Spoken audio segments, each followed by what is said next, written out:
The grape harvest in Champagne begins long before picking gets underway. As soon as the grapes start to change color in mid-summer, the ripening observation network swings into action.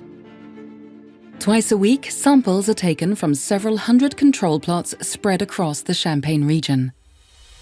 The aim is to determine the date on which the grapes will reach optimum ripeness in each of the region's 319 villages.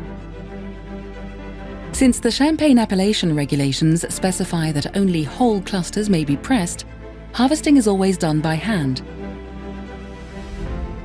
The yield per hectare is limited and the grapes must achieve a minimum sugar level before they can be picked. The clusters are cut with great care to avoid crushing the grapes and are immediately transported to one of the 1,900 pressing centres located throughout the Champagne region for pressing as soon as possible. Upon arrival, they are weighed, controlled, and recorded in a logbook. They must be loaded into the presses in whole clusters.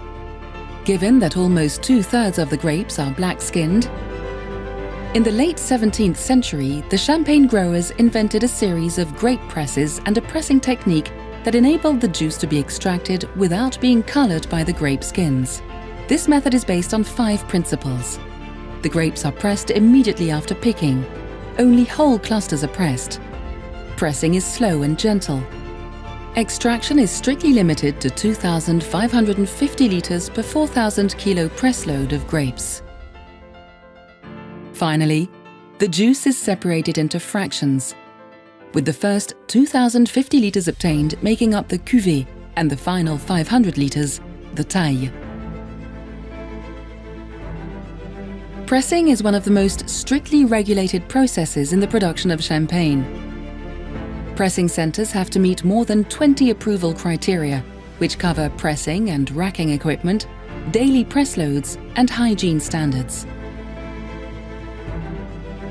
The traditional vertical presses, which are operated manually, are gradually being replaced by horizontal presses, which are computer-controlled.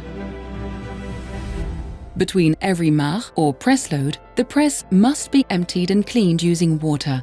Today, 100% of the grape pomace, wastewater and solid residues generated by pressing are treated and recycled.